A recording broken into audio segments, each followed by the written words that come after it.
আপনার ভালো মানুষ, খাইছেন তো সবাই? দুপুরে খাইছেন তো? হ্যাঁ, খান নাই? ও, না খাইলে তো শক্তি বাড়ে। হ্যাঁ, না খাইলে তো আমরা বদরের বিজয় লাভ করেছি, ঠিক তবে ঠিক। খাইয়েই তো মুসলমান শেষ হয়েছে, ওই খাইতে গিয়া ধরা খাইছে, দেখেন না। 12 পদ রান্না করে লইছে, খাইবো, আল্লাহ কয় নো, খাওয়ার উপায় নাই, ভাগ ভাগ। বহু দেশের মানুষকে না খায়া রেখেছিস, বহু মানুষের ঘাস কেড়ে নিয়েছিস, বহু মানুষ বাড়িতে ঘুমাতে পারে নাই, বহু মায়ের বুক খালি করেছিস, এখন তুই দেশ ছাড়। কি অপরাধ ছিল আমার জামাতা আরমানের? 8 বছর তাকে আয়না ঘরে রাখা হলো। 8 বছর। ব্রিগেডিয়ার জেনারেল আমান আজমির কি অপরাধ? 8 বছর তাকে আয়না ঘরে রাখা হলো। বাংলাদেশের ইতিহাসে এত দক্ষ সৈনিক আসেনি। এখনকার ওয়াকার তার ডাইরেক্ট ছাত্র। ওয়াকার বলেছে, আমার জীবনে এত বড় শিক্ষক আমি পাইনি। আর সেই আর্মি জেনারেলকে 8 বছর আয়না ঘরে রেখে দিয়েছে। ওই শয়তানকে এনে আয়না ঘরে আটকানো দরকার, ঠিক তবে ঠিক। চোখ বন্ধ, চোখ বাঁধা, হাত বাঁধা। রাতের বেলায় হাত বাঁধত পিছনের দিকে, আর দিনের বেলায় বাঁধত সামনের দিকে। 8টি বছর। একটু চিন্তা করেন তো, কত মানুষের মাথার খুলি সেখানে, কত হাজার মানুষের লাশ সেখানে। একজনই সেটার হিসাব জানেন, তিনি কে? আমার মায়েরাও তার থেকে মুক্তি পায়নি। দুধের বাচ্চাকে দুধ পান করাচ্ছে, মা কোলে নিয়ে দুধ পান করাচ্ছে। 4 আগস্ট ঢাকাতে দেখে যে সন্তান আর দুধ টানে না, আমার পাশেই বাসা। মা মাথায় হাত দিয়ে দেখে মাথা থেকে রক্ত ঝরছে।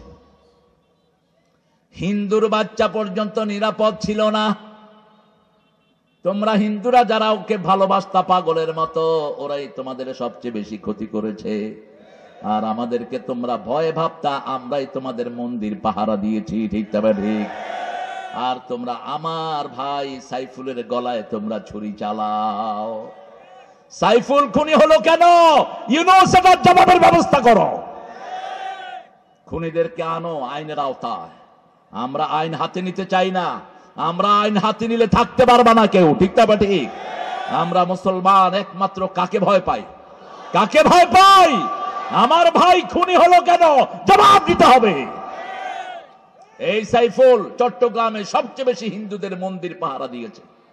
যে সাইফুলকে তারা রাস্তায় শোয়া জবাই করেছে। 3 বছরের শিশু বলতেছে, আমার আব্বু একটু পরে আমার জন্য চকলেট দিয়ে আসবে।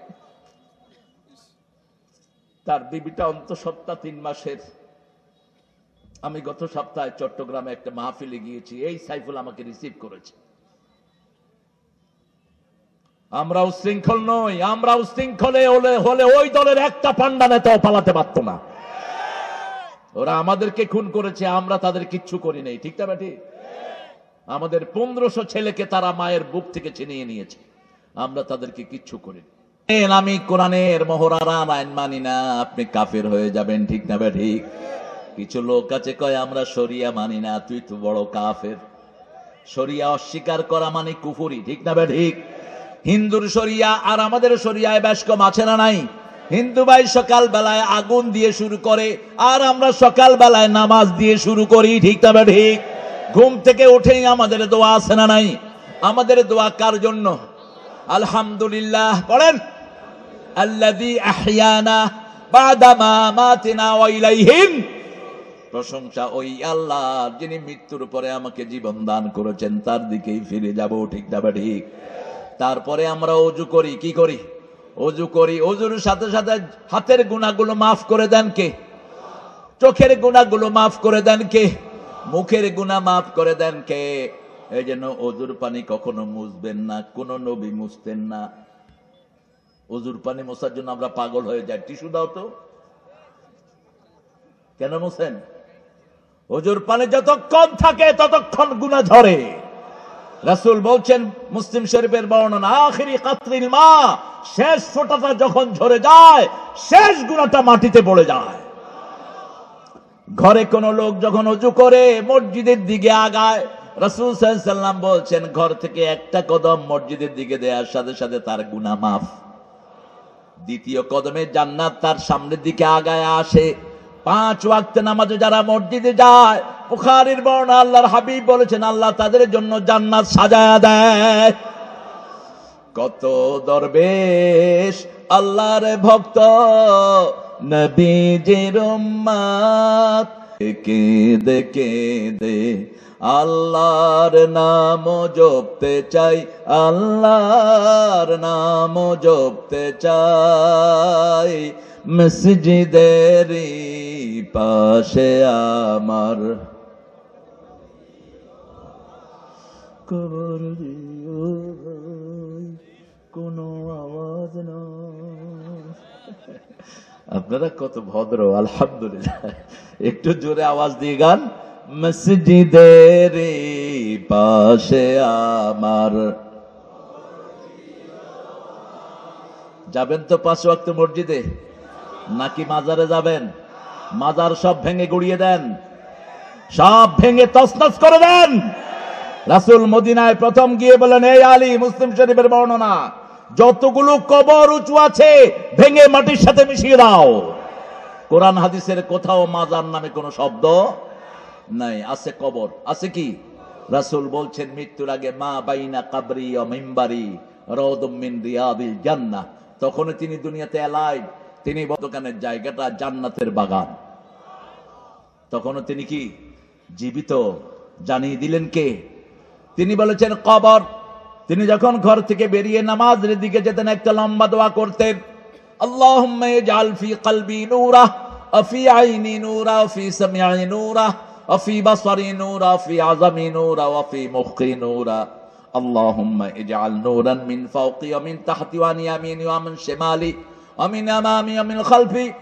আল্লাহুম্মা হাবলি নূরা, হাবলি নূরা, হাবলি নূরা, ইজআল নূরান ফি কবরি ইয়া আরহামার রাহিমিন।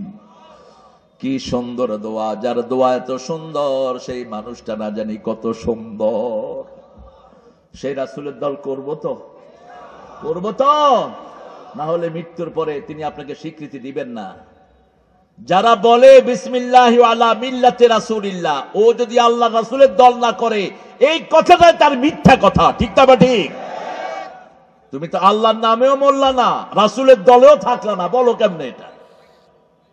এই জন্য আজকে থেকে আমরা আল্লাহর দলের প্রতীক হব। রাজি আছি তো? রাজি আছেন তো? হাত তুলে দেখা দাও মুসলমান।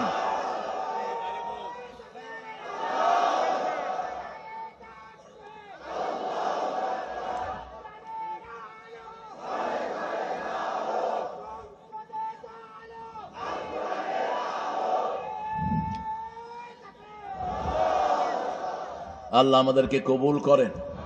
আরো জোরে বলি আমিন। মসজিদে কয়বার যাবেন? কয়বার যাবেন? তো সবচেয়ে বেশি কোন মসজিদে যাবেন? জামে মসজিদে যাবেন। নরমাল ওয়াক্তিয়া মসজিদে 1 রাকাত পড়লে জামাতে 27 রাকাতের সওয়াব।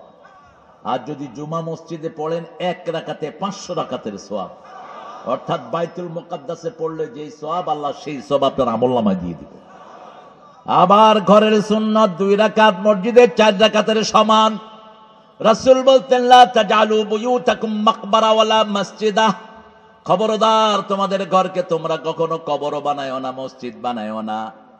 কবরে কোনো নামাজ পড়া যায় না, ঘরটা যেন কবর না হয়। বারবার কবর বলেছেন। কি বলেছেন? কবর। রাসূল বলতেন, আল্লাহ আমার মগজে নূর দেন, আমার মাথায় নূর দেন, চোখে নূর দেন, হাতে দেন, অঙ্গ প্রত্যঙ্গে অস্থিমজ্জায় নূর দেন।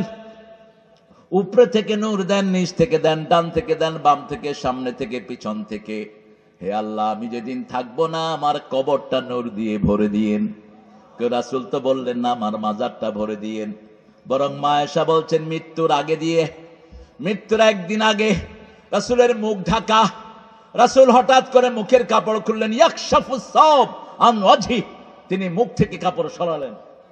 কাপড় সরিয়ে তিনি বললেন, লানাল্লাহুল ইয়াহুদ ওয়ান নাসারা। আল্লাহ ইহুদি এবং নাসারাদের উপর লানত বর্ষণ করুন। মা আয়েশা অবাক হয়ে গেলেন, ইয়া রাসূলুল্লাহ, আপনি এদেরকে লানত দিচ্ছেন? তিনি বলেন, ইত্তাখাযা কুবুর আম্বিয়া মাসাজিদা, তারা তাদের নবীর কবরকে মসজিদ বানিয়েছে, আল্লাহর ওলিদের কবরকে সিজদার জায়গা বানিয়েছে। তোমরা আমার কবরকে মসজিদ বানায়ো না, আমার কবরকে সিজদার জায়গা বানায়ো না, আমার কবরে কোনো উৎসবের আয়োজন করো। কথা কন না কেন? এখন পীরগুলোর কবরের সামনে তারা মেলা বসায়, ঠিক না বেটায়? মেলা আছে যেখানে শয়তান আছে, গাঁজা আছে যেখানে শয়তান আছে। গাঁজা তো নাই বোধহয় আপনাদের এলাকায়। Phensedyl, Phensedyl. আপনাদের বিগত কিছু মন্ত্রীরা এটা খাইতো। কি খাইতো? Phensedyl. এক মন্ত্রীকে বলল কালকে ঈদ হবে, আপনি ঘোষণা দেন। তিনি ঘোষণা দিচ্ছেন আগামীকাল সকাল 10টায় ঈদের আজহার জানাজা অনুষ্ঠিত হইবে। আরেক নেতাকে বলল, নেতা সাহেব আপনি আমাদের বড় নেতার জন্য দোয়া করেন, আল্লাহ বড় নেতাকে জাহান্নামের ভালো জায়গায় রেখে দিও। জিকির থাকতে হবে আল্লাহর, তাহলে মুখ এদিক সেদিক যাবে না, ঠিক তবে ঠিক। একজনের কাছে চাইতে হবে, তিনি কে? আল্লাহ। আল্লাহ যে শব্দ প্রয়োগ করেছেন আমরা সেই শব্দ জানাবো। মসজিদ কার শব্দ? আন্নাল মাসাজিদা লিল্লাহি ফালা তাদউ মাআল্লাহি আহাদা। মসজিদগুলোর মালিক কে? আপনি কোন লেবেল সেখানে দিবেন না, অমুকের মসজিদ হেমুকের মসজিদ। মসজিদের মালিকানা কার? ইন্নামা ইয়ামুরু মাসাজিদাল্লাহি মান আমানা বিল্লাহি ওয়াল ইয়াউমিল আখির ওয়া আকামাস সালাত ওয়া আতাজ যাকাত ওয়া লাম ইয়াখশা ইল্লাল্লাহ। আল্লাহ রাব্বুল আলামিন বলছেন মসজিদ আবাদ করবে তারা যারা আল্লাহর উপর ঈমান এনেছে, আখিরাতের উপর ঈমান এনেছে, কোরআনী আন্দোলন করবে, নামাজ কায়েমের দল করে, এরকম লোকেরা মসজিদ কায়েম করবে, ঠিক না ঠিক? যেই দলে নামাজ নাই সেই দল আল্লাহর দল হতে পারে? যেই দলে নামাজ কায়েম আছে সেই দল কার দল? করবেন তো?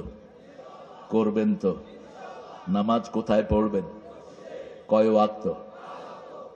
সবচেয়ে দামি নামাজ কোনটা? কোনটা? কে বলছে? সবচেয়ে দামি নামাজ কোনটা? 238 সূরা বাকারা। হাফিজু আলাস সালাতি ওয়াস সালাতিল ওয়াসতা ওয়া কুমু লিল্লাহি কানিতিন।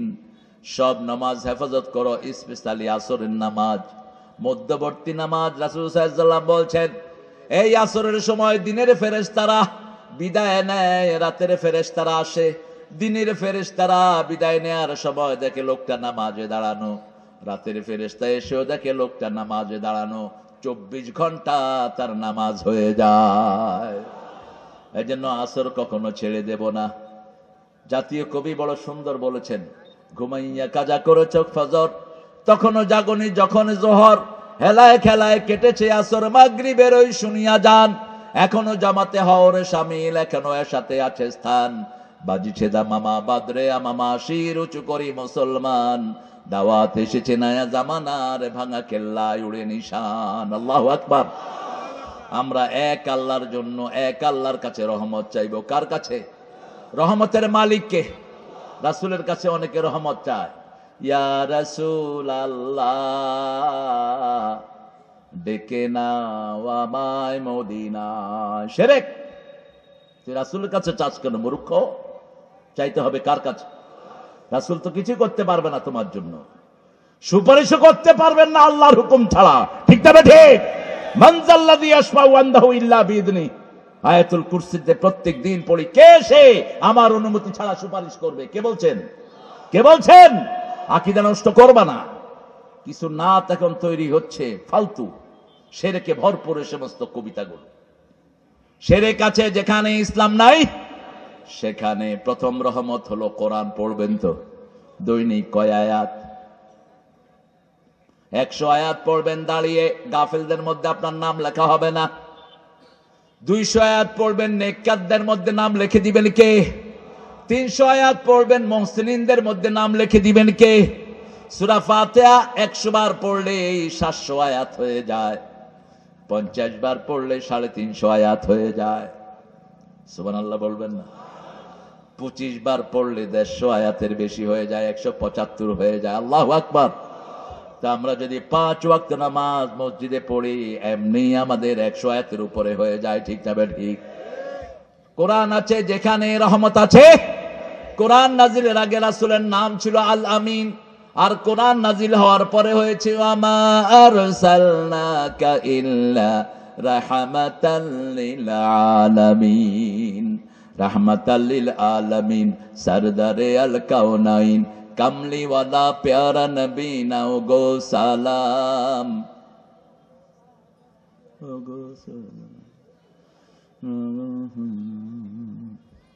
নবীকে সালাম দিবেন তো? দিবেন তো? কেন? নবীকে সালাম দিলে জীবিত মানুষের মতো তিনি উত্তর দিয়ে দেয়। এখন নবীকে কিভাবে সালাম দিব? আমাদের বিভিন্ন লোকেরা বিভিন্ন পদ্ধতি তৈরি করেছে। ইয়া নবী সালাম, কোথায় পাইছেন এই সালাম? আল্লাহ নিজে তো রাসূলকে ইয়া নবী বলে ডাকেন নাই, আপনি কেন ডাকেন ইয়া আইয়ুহান নবী, ইয়া আইয়ুহার রাসূল? আল্লাহ রাব্বুল আলামিন নবীদেরকে সালাম শিখিয়েছেন সূরা সাফফাতের শেষ আয়াত। গাধা আগের রাতে সবচেয়ে দেরিতে ঢুকেছে মক্কায়, 3 ঘন্টা পরে আজকে সবার আগে গাধা ছুটছে। সবার আগে আমি বাড়ি চলে গেলাম। আমি যখন বাড়ি থেকে আসি আমার কূপে পানি ছিল কম, গিয়ে দেখি কূপ পানিতে ভরপুর। আমার গাছে খেজুর ছিল কম, গিয়ে দেখি গাছের খেজুরগুলো পেকে মাটির সাথে চুই চুই করছে। আমার ছাগল দুম্বার বাটে দুধ ছিল না, আমি তাকিয়ে দেখি আমার ছাগল দুম্বার বাট দুধে দুধে ভরপুর হয়ে আছে। এত বরকত আর কোন মানুষের মধ্যে নয়। এই জন্য সব কাজের আগে দুরূদ, শেষেও দুরূদ। রাসূল সাল্লাল্লাহু আলাইহি ওয়াসাল্লাম বলছেন, একজন সাহাবী দোয়া করছেন, আল্লাহুম্মা আতিনি কাদা কাদা কাদা, হে আল্লাহ আমাকে এটা দাও এটা দাও এটা দাও। রাসূল সাল্লাল্লাহু আলাইহি ওয়াসাল্লাম বলেন, আতুরিদু আন তাকবালা দুআ, তুমি কি চাও তোমার দোয়া কবুল হোক? তিনি বললেন, ইয়া রাসূল এটা কে না চায়? তাহলে আল্লাহর প্রশংসা করবা, হাত তুলেই কার প্রশংসা? তারপরে আমার উপর দুরূদ দিবা, তারপরে নিজের মনের কথাগুলো বলবা। তুমি যা চাইবা তা কবুল করে নিবেন কে? এই জন্য যখন আমরা মুনাজাত ধরি, আমরা প্রথম পড়ি লা ইলাহা ইল্লাল্লাহু ওয়াহদাহু লা শারীকা লাহ, লাহুল মুলকু লাহুল হামদু আলা কুল্লি শাইইন। প্রশংসা করছি কার? এরপরে আল্লাহুম্মা সাল্লি ওয়া সাল্লিম আলা নবিয়িনা মুহাম্মদ, রাসূলের উপরে দুরূদ দেই, তারপরে আমাদের কথাগুলো বলি। এই জন্য রাসূলের আন্দোলন যারা করবে না তারা কোনো রহমত পাবে না, তারা সুপারিশ পাবে না, হাউজে কাউসারের পানি পাবে না। ঠিক না ঠিক? আপনি যাত্রার দল করবেন আর গিয়া হাউজে কাউসার পানি খাইতে দাঁড়াবেন, ফেরেশতারা বলবে ইয়া রাসূলুল্লাহ এগুলো মসজিদে গিয়ে আপনার নামে দুরূদ দিত, কিন্তু বাহিরে এসে বলতো অমুক পচা নেতার আদর্শে আমরা বিশ্বাসী, অমুক নেতার আদর্শ ছাড়া আমাদের উপায় নাই, আমরা অমুকের সৈনিক। ঠিক না ঠিক? তোমার সেনাপতি যদি মারা যায় তুমি জয় লাভ করবা কেমনে? তোমার সেনাপতি তো মারা, আমরা কার সৈনিক? জোরে বলেন। কিছু পোলাপান কয় আমরা নবীর সৈনিক, তো নবী তো মারা গেছেন। ইন্নাকা মাইয়িতুন ওয়া ইন্নাহুম মাইয়িতুন, সূরা জুমারের 30 নম্বর আয়াত। আল্লাহ বলছেন, নবী বলেন আপনিও মারা যাবেন, আপনার আগের নবীরাও মারা গেছে। তবে সব নবীরা কবরে জীবিত। কবরে কি কথা বলেন না কেন? ইউসাল্লুন, তারা নামাজ পড়ে। কি পড়ে?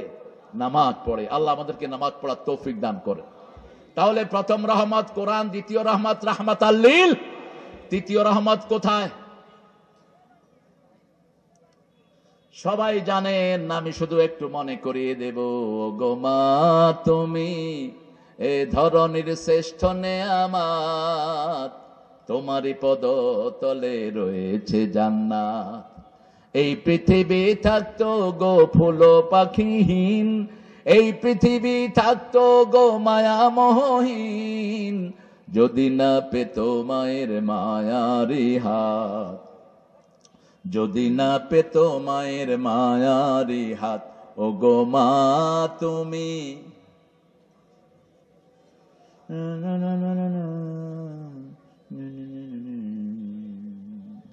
কারণ আমরা রহমত চাই কার? আরো জোরে বলেন। 3 নম্বর রহমত মা মা মা। কার কথা? আর রহমান পড়েন, আর রহমান আল্লামাল কোরআন, খালাকাল ইনসান, আল্লামাহুল বায়ান। আমাদেরকে ভাষা শিক্ষা দেন কে? মা। কে দেয়? মা। মায়ের ভাষা মাতৃভাষা, ঠিক না বা ঠিক? এই জন্য মায়েরা কথা বলে বেশি। মায়েদের এই ঘটলিটা 120 থেকে 30 বার লড়ে, আর পুরুষের লড়ে 60 থেকে 70 বার। এই জন্য রাসূল বলছেন কোন মেয়ের সাথে বিতর্কে যাবা না, বিতর্কে গেলেই তুমি হারবা। মেয়েরা কথা বলে বেশি, এই জন্য পুরুষেরা চুল ধরে এত কথা কেন? ও তো বেশি কথা না বললে তো বাচ্চারা শিখবে না। একটা মায়ের 5টা বাচ্চা, ভাষা শিখে কার কাছে? মায়ের কাছে ভাষা শিখে। আমি দেখেছি ঢাকার এক মেয়েকে বিয়ে করেছে সিলেটের এক ছেলে, থাকে লন্ডনে। বাসায় গিয়েছি, এখন বাচ্চা বলতেছে তুমি কই থেকে আইছো? হালায়। তুমি হালার বাড়ি কই? আমি কই তুই হালার বাড়ি কই? আমি হালার কথা জিজ্ঞেস, আমি হালার বাড়ি ঢাকা। ওর আব্বা আসলো, আমাকে বলছে সিলেটি, আপনি কোন সময় আইলা? আমি কই তুমি কিতা কও আর তোমার পোয়া কিতা কও? কয় আমার বেটি তো ঢাকা। বউ কোথাকার? ঢাকার। বাচ্চারা কাটটা শিখে, কাটটা আল্লামাহুল বায়ান। আল্লাহ বর্ণনা দেখেন, আর রহমান, তিনি রহমান। রহমান কে? রহমানের প্রথম রহমত আল্লামাল কোরআন। কোরআন শিখবেন, শিক্ষা দিবেন, দুনিয়ার শ্রেষ্ঠ মানুষ, ঠিক না বা ঠিক? খায়রুকুম মান তাআল্লামাল কোরআনা ওয়া আল্লামাহু। কোরআন মুখস্থ করেছে, হেফজ করেছে একটা ছেলেকে সারা দুনিয়া এখন চিনে। কি নাম? কি নাম? আর আপনাদের এমএ পাস গুলিরে চিনে কে? কুত্তাও চিনে না। কি নিয়ে পড়ে আছেন? টাকাও আছে, পরিচিত আছে, সম্মানও আছে, কার কাছে যাইতে হবে? 2 নাম্বার, আল্লামাল কোরআন খালাকাল ইনসান। মানুষ বানালেন, মানুষের মধ্যে প্রথম সৃষ্টি মুহাম্মদ সাল্লাল্লাহু। আল্লামাহুল বায়ান, যার থেকে ভাষা শিখেছো সেই হলো 3 নাম্বার রহমত। কয় নাম্বার? 3 নাম্বার রহমত। আল্লাহ বলছেন তোমার বাপ অথবা মা যদি বৃদ্ধ হয়ে যায়, বৃদ্ধাশ্রমে পাঠাবা না।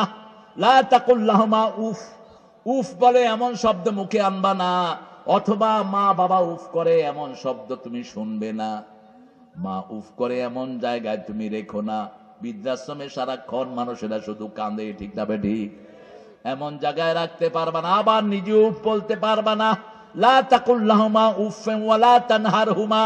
ঝিলকি দিয়ে কথা বলবা না, মাথা গরম করে চোখ ঝাড়ি দিয়ে মাথা নাড়িয়ে কথা বলবা না। পিতার সাথে কেমন করে বলবা? অকুল্লাহুমা কাওলান কারীমা। নরম কথা বলো, সহজ কথা বলো, সফট কথা বলো, নরম কথা বলো। তুমি যখন মায়ের কোলে ছিলে, বারবার নরম কথা বলে মা তোমার মুখে চুমু দিয়েছে। তুমি যখন শিশু ছিলা, বারবার তোমার মুখে চুমু দিয়েছে নরম কথা বলে, ঠিক না বা ঠিক?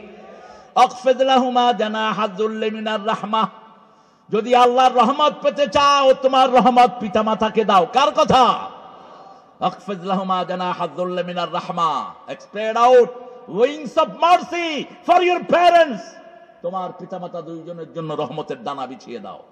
রহমতের ডানা তোমার বউ, রহমতের ডানা তোমার টাকা, রহমতের ডানা তোমার ছেলে, তোমার সম্পত্তি, তোমার কাজের লোক, সব পিতামাতার জন্য বিছিয়ে দাও। এই 4টা কাজ করার পরে লাস্ট কাজ করো, রাব্বির হামহুমা কামা রাব্বায়ানি সগীরা। পড়েন, রাব্বির হামহুমা।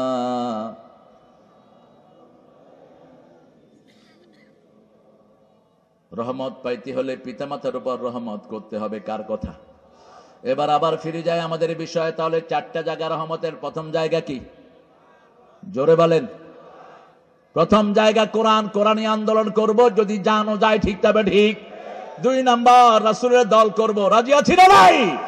রাসূল শহীদ হতে চেয়েছেন, আমরাও শহীদ হতে চাই, ঠিক তবে ঠিক। রাসূল রক্ত দিয়েছেন, আমরাও রক্ত দিতে রাজি আছি। রাসূল যুদ্ধ করেছেন, আমরাও যুদ্ধ করতে রাজি আছি। ইসলাম সহজ না কঠিন? কথা কন না কেন? রাসূল ঠান্ডা না গরম? কেমনে ঠান্ডা ভাবলেন? 10 বছরে 80টা যুদ্ধ করেছেন, এত ঠান্ডা কেমনে ভাবলেন? 27টাতে নিজে সেনাপতি। আর বলতেন আমার যে উম্মত যুদ্ধবিদ্যা শিখে না, সে আমার উম্মত নয়। তবে আমার নবী কাউকে আগে আক্রমণ করেন নেই, আমরাও আক্রমণ করব। মুসলমানদেরকে দুর্বল ভাববা না। ভারতে আছে এখন 42 কোটি, বাংলাদেশে কয় কোটি? জোরে বলেন। যদি এক হয়ে যায় কেউ পলানোর জায়গা পাবা না, ঠিক না ঠিক? কারণ আল্লাহ বলছেন তোমাদের মধ্যে যদি 20 জন ধৈর্যশীল মুসলমান হও, আমি 200 কাফেরের উপর বিজয় দান করে দেব। আমরা এক আল্লাহর উপর ধৈর্যশীল, ঠিক না ঠিক? সেই আল্লাহ বলছেন পিতামাতাকে ইহসানের চোখে দেখো, প্রতিবেশীর সাথে ইহসান করো। ইন্নাল্লাহ ইয়া'মুরু বিল আদলি ওয়াল ইহসান। প্রতি জুমাতে আমরা এটা শিখি, আমরা শুনি, ইমাম সাহেব ঘোষণা দিয়ে যায়, নিশ্চয়ই আল্লাহ আদেশ করেছেন আদল করার জন্য। আদল আমার সমাজ থেকে বিদায় নিয়েছে। পরিশ্রম যারা কম করে বেতন পায়, কথা কন না কেন? বেশি বেতন পায়। বিভিন্ন জায়গায় এসিতে বসে থাকে, যেমন ডিসির বেতন বেশি না কম? ডিসির কাজ কি? কি কাজ? ওই এসি রুমে বসে থাকে, 8টার অফিস 12টায় যায়, ঠিক না ঠিক? মানুষ গেলে হ্যাঁ আসর আজান হচ্ছে, একজন উত্তর দেন, একজন উত্তর দিলে হয়ে যাবে। হ্যাঁ, সুন্দর আজান হচ্ছে। এই আজানের চেয়ে শ্রেষ্ঠ কোনো কথা আছে? দিবেন তো আজান, 12 বছর আজান দিবেন বিনা বেতনে, জান্নাতের মালিক হয়ে যাবেন। রাসূল বলছেন যারা 12 বছর বিনা বেতনে আজান দেয় ওরা জান্নাতি। সুযোগ পেলে কি করবেন? আজান দিবেন। মুয়াজ্জিনের বেতন যদিও বাংলাদেশের সবচেয়ে, মুয়াজ্জিনের কাজ সবচেয়ে, মসজিদ ঝাড়ু দেখে, এই মুয়াজ্জিন না কইরে ঝাড়ু দে। তুমি কি করো? ইব্রাহিম আলাইহিস সালাম মসজিদ ঝাড়ু দিয়েছেন, তুমি দিতে পারো না? নজরুল তো ঝাড়ুদার হিসেবে দোয়াও চেয়েছেন আল্লাহর কাছে, মসজিদেরই ঝাড়ু বরদার হোক আমার এই হাত। তিনি বলছেন আল্লাহ এই হাত দিয়ে যেন আমি মসজিদ ঝাড়ু দিতে পারি, আপনি কবুল করেন। রহমতের জায়গা কয়টা? প্রথম, 2 নাম্বার, 3 নাম্বার মা। 3 নাম্বার কি? আজকে গিয়ে বেয়াদবি করলে 5 জড়ায়া ধরেন। আল্লামা সাইদির নাম শুনছেন তো? এই মায়ের পায়ের কাছে বসে থাকতেন, মায়ের পায়ের কাছে বসে থাকতেন, ওয়াজে যাবেন, এত বড় একজন হাস্তি। মা মাথায় হাত দিয়ে বলতো আল্লাহ তোমাকে দুনিয়ার শ্রেষ্ঠ ওয়াইজ বানায় দেখ। পিতার পায়ের কাছে বসে, আমি নিজে দেখেছি, পিতার পায়ের কাছে বসে থাকতেন। পিতা দোয়া করতেন আল্লাহ আমার ছেলেটাকে সুলতানুল ওয়াইজিন বানায় দাও। আর আমরা আমাদের অনেক পিতা মাতাকে আমরা বুড়া বলে ডাকি, আছি না? তোর সব আমল বরবাদ হবে, মনে রাখিস। নবীদের পরেই পিতামাতার স্থান। নবীদের সাথে বেয়াদবি করলে আমল বরবাদ হয়, পিতামাতার সাথে বেয়াদবি করলেও কি বরবাদ হবে? আমল বরবাদ হয়ে যাবে। রাসূল সাল্লাল্লাহু আলাইহি ওয়াসাল্লাম বলতেন রিদাউর রাব্বি ফি রিদাইল ওয়ালিদাইন ওয়া সাখতিহি সাখতুহুমা। পিতামাতার রাগের সাথে আল্লাহর রাগ জড়িত, পিতামাতার সন্তুষ্টির সাথে কার সন্তুষ্টি জড়িত? আল্লাহর সন্তুষ্টি। আল্লাহ বলছেন আল্লাযীনা আমানু ওয়া লাম ইয়ালবাসু ঈমানাহুম বিজুলমিন। যারা ঈমান এনেছে তার ঈমানের সাথে শিরক মিশ্রিত করে নেই, কোনো গুনার কাজ করে নেই। গুনাহ আছে যেখানে, জুলুম আছে সেখানে। এজন্য কোন জুলুম হয়ে গেলে, কোন গুনাহ হয়ে গেলে আল্লাহ পদ্ধতি শিখিয়েছেন। আল্লাযীনা ওয়াল্লাযীনা ইযা ফাআলু ফাহিশাতান আও যালামু আনফুসাহুম যাকারুল্লাহা ফাস্তাগফিরু লিযুনুবিহিম ওয়া মান ইয়াগফিরুদ যুনুবা ইল্লাল্লাহ ওয়া লাম ইউসিররু আলা মা ফাআলু ওয়া হুম ইয়ালামুন। যখন কোন জুলুম হয়ে যায়, এক সাহাবী রাস্তা দিয়ে যাচ্ছেন, একটা মেয়েকে চুমু দিয়ে ফেলেছেন। রাসূলের কাছে এসে বলেন ইয়া রাসূলুল্লাহ আমি গুনাহ করে ফেলেছি। রাসূল চুপ করে আছেন। আল্লাহ আয়াত নাজিল করলেন, যখন কেউ জুলুম করে অথবা ফাহিশা কাজ করে, কাজ জিকির করবেন, আল্লাহ জিকির করেন। যখনই কোনো গুনাহ হয়ে যায় সাথে সাথে পড়েন লা ইলাহা লা ইলাহা। সাথে সাথে ওই গুনাহটাকে সওয়াব বানিয়ে দিবেন কে? ওই গুনার জায়গায় সওয়াব লিখে দিবেন কে? আর ক্ষমা চান কার কাছে? ওমাইয়াগফিরুদ যুনুবা ইল্লাল্লাহ। আল্লাহ ছাড়া গুনাহ ক্ষমাকারী আর কেউ। ওয়ালাম ইউসিররু আলা মা ফাআলু ওয়া হুম ইয়ালামুন। এই গুনার কাজ আর কখনো করব? সেজন্য আমরা আল্লাহর কাছে চাই আল্লাহ জুলুম থেকে আমাদেরকে হেফাজত করেন। প্রতিদিন আদম আলাইহিস সালামের দোয়া আমরা পড়ি, রাব্বানা, পড়েন রাব্বানা যালামনা আনফুসানা ওয়া ইন লাম তাগফির লানা ওয়া তারহামনা লানাকুনান্না মিনাল খাসিরিন। আমরা প্রতিদিন দোয়া করি লা ইলাহা ইল্লা আনতা সুবহানাকা। যে কোনো মোকাবেলায়, যে কোনো বিপদে আল্লাহর কোরআনের রশি ধরে বাতিলের মুখোমুখি হতে রাজি আছেন না নাই? আমরা কোন মৃত্যুকে আমরা ভয় পাই না, ঠিক না? ঠিক। আমরা শাহাদাতের কাপড় মাথায় বেঁধে রাখি, যেমন বেঁধে রাখতেন সাহাবীরা, যেমন বেঁধে রাখতেন মুহাম্মদ রাসূলুল্লাহ সাল্লাল্লাহু আলাইহি সাল্লাম। মহান আল্লাহর মরণে স্মরণে ভয় করি না মরণে। বলেন, মহান আল্লাহর স্মরণে ভয় করি না। আর বেদাতীরা বানাইছে মুহাম্মদের স্মরণে ভয় করি না মরণে। করবেন না এগুলো। আমাদের জীবনের মালিককে, জীবন মালিককে, আল্লাহর স্মরণে ভয় করি না মরণে, ঠিক না? ঠিক। রাসূলও কাকে স্মরণ করতেন? রাসূলের নামে দুরূদ পড়ি, আগে কার নাম বলি? আল্লাহুম্মা সাল্লি আলা মুহাম্মদ। হে আল্লাহ, আপনার মুহাম্মাদের উপর আপনি রহমত বর্ষণ করেন। পড়েন সুবহানাকা আল্লাহুম্মা ওয়া বিহামদিক আশহাদু আল্লা ইলাহা ইল্লা আনতা আস্তাগফিরুকা ওয়া আতুবু ইলাইক। আমার প্রিয় ভাইরা, গাঁজার ব্যবসা যেন না হয়, মদের ব্যবসা যেন না হয়। মদের আস্তানাগুলো ভেঙে গুড়িয়ে দেন। এই চেয়ারম্যান সাহেবের নেতৃত্বে আপনারা গিয়ে মদের আস্তানাগুলো পুড়িয়ে দেন। আমাদের সাহসী সৈনিকদেরকে বলেন, এগুলো এসে ঘেরা দিতে এখনই মুখ্যম সময়। আমাদের ছেলে মেয়েরা আজকে নষ্ট হয়ে যাচ্ছে। স্কুলের ক্লাস 5 এর ছেলে গাঁজা খায়, ক্লাস 6 এর ছেলে গাঁজার ব্যবসা করে, ঠিক না? ঠিক। আমাদের প্রজন্ম যদি নষ্ট হয়ে যায়, আর আমরা তাদেরকে বাঁচাতে পারবো না। এই জন্য ছেলে মেয়েদেরকে মাদ্রাসায় দেন, কোরআন পড়েন, কোরআনী আন্দোলনে ঢুকিয়ে দেন। এই সমাজের ছেলেদের জন্য ইসলামী ছাত্র শিবির আল্লাহর বিরাট রহমত। ঠিক তেমনি ভাবে কোরআনী আন্দোলন যারা করে তাদেরকে আপনারা একসাথ করে ফেলেন। এখানে রিপোর্ট হয় আপনার কতটুকু ভালো কাজ হয়েছে, নামাজ কয় ওয়াক্ত পড়েছেন, ইসলামের কাজ কতটুকু করেছেন। আর ফাইনাল একটা হাদিস বলে শেষ করছি। রাসূল সাল্লাল্লাহু আলাইহি ওয়াসাল্লাম বলছেন, বহু পিতামাতা দুনিয়াতে থাকতে জাহান্নাম ঠিক করে যায়। সাহাবায়ে কেরাম বলেন, এটা কেমন কথা ইয়া রাসূলুল্লাহ? কোন পিতামাতা জাহান্নাম ঠিক করে যায়? রাসূল বললেন, ওই পিতামাতা জাহান্নাম ঠিক করে যায় যারা এক বাচ্চাকে দেয় কম, আরেক বাচ্চাকে দেয় বেশি, এক বাচ্চাকে দেয় না, আরেক বাচ্চাকে সব সম্পত্তি দিয়ে যায়। আছে না নাই? মেয়েদেরকে দিবেন যদি জীবদ্দশায় বন্টন করেন, 2 ভাগ মেয়ে 2 ভাগ ছেলে, নোমান ইবনে বশিরের বুখারীর হাদিস। আর যদি মৃত্যুর পরে বন্টন হয়, আযযাকারু মিসলু হাজ্জিল উনসায়াইন, ছেলে পাবে 2 ভাগ, মেয়ে পাবে 1 ভাগ। মেয়েকে যেন বঞ্চিত না করেন। আমরা আল্লাহর কাছে তৌফিক চাচ্ছি, আমরা যেন শিরক মুক্ত জীবন নিয়ে আল্লাহর কাছে যেতে পারি। বলেন আমিন। এখন কি ঘোষণা হবে নাকি? কিছু বলবা? আচ্ছা বলো। আমাদের প্রিন্সিপাল এখন কিছু ঘোষণা দিবেন। আমাদের প্রিয় মোশাররফ